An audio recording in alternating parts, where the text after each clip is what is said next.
So what do you do if you're 55 years old, you'd like to retire early, you have enough money to retire early, but unfortunately most of your money's in your company's 401k.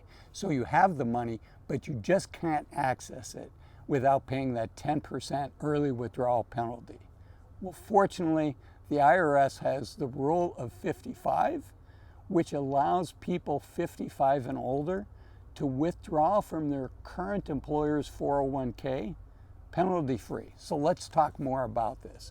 Okay, so in the year that you turn 55, so in the calendar year that you turn 55, so as I record this, if I was turning 55 this year in December, anytime this year I could apply that rule. And the rule says if you leave your company for any reason, whether you're laid off, you're fired, or if you voluntarily choose to quit because you want to retire early. It says if you do that at 55 years old, in the year that you turn 55, from your current employer's plan, you can start taking money out without that 10% penalty from the current employer's plan.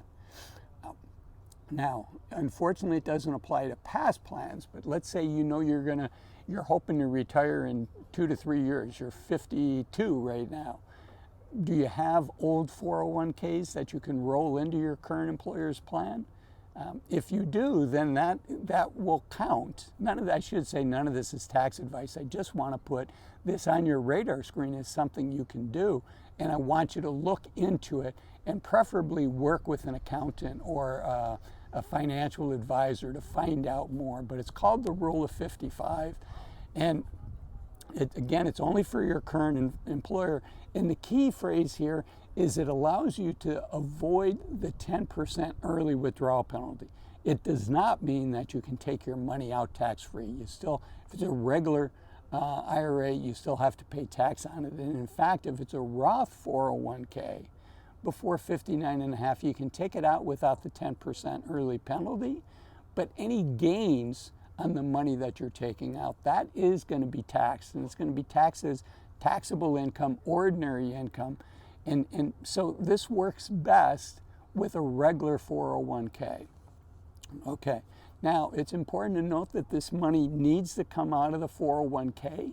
So if you quit your job, let's say you're 55, you quit your job, you have a 401k. If you roll that into an IRA, you can no longer use the Rule of 55.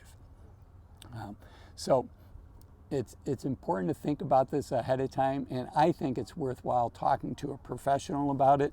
Now, unfortunately, 401k plans are administered, and each plan has their own rules.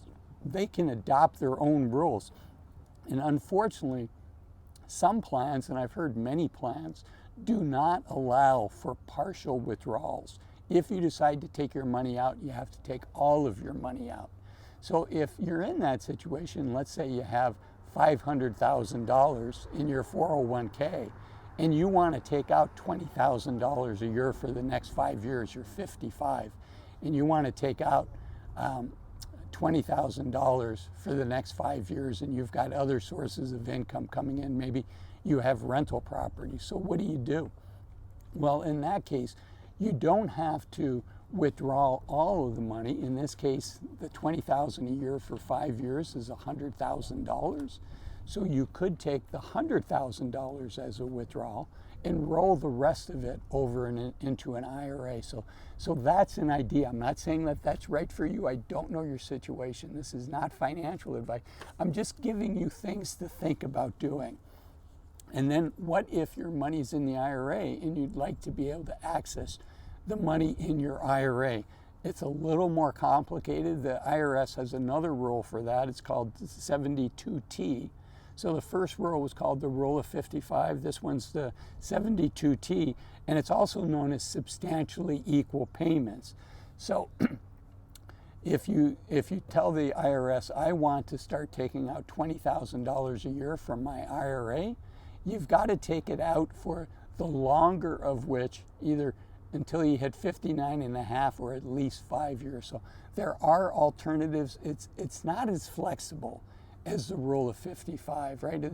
If your company allows you partial withdrawals, you can take out the money that you need each year as long as you can keep your 401k at your company's, at the current custodian with your company. You can take out the money that you need each year. Where with the rule of 72, you're kind of locked in. Both of these are complicated, and you should have professional advice on it. Again, it's got to be the year that you turn 55. If you quit at 53, I'm sorry, the rule's not going to apply. It might apply to your new employer, and you might be able to roll over your 401k, but if you're planning on this is it, and you're 53 and you're never going to work anywhere else, well, if you left at 53, it doesn't count. Again, it only counts for your current employer as well. Okay, and then you might also, as I mentioned earlier, be able to roll over older IRAs, older 401ks into your current 401k. So it's one of these things that you want to plan for ahead of time. So if you're in the situation, you're 55 years old, you want to retire, all of your money's in your 401k. Both the rule of 55 and the 72T for IRAs is something to know about. It also works for 403Bs, not just 401ks.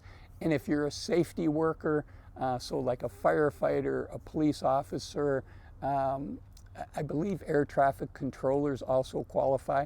Not only can you do this, the 401k rule, the rule of 55, not only can you do that at 55, but for those folks, it may work for you to do it at 50, the year that you turn 50. So look into that, verify that. I personally have not had a client that has fallen into that situation.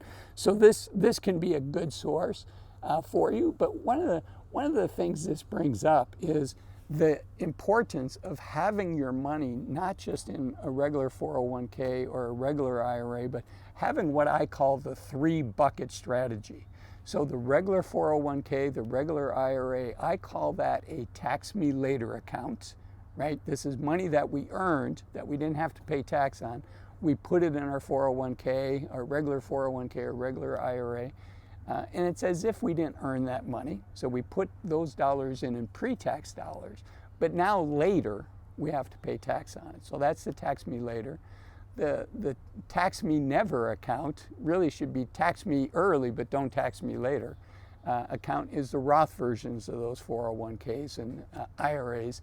And then the tax me as I go account, which would be a regular taxable account at a bank. I think it's important to have these 3 buckets so that if you're in the situation when you can retire early, you have this money that you can access early and get your hands on, so you don't have to, do these complicated things that are more complex, tend to end up being more complex than what they seem at the beginning. So if we do what Stephen Covey said in his 7 Habits of Highly Effective People, begin with the end in mind and think about where do you want to be by 50, 55, 60, and where should that money be? Many of us were taught we should keep our money, put as much money as we can in the 401k, and a regular 401k. And I am a fan of certainly putting in money up to the company match, because in many ways that's free money, right? If you put in 4%, the company puts in 4%.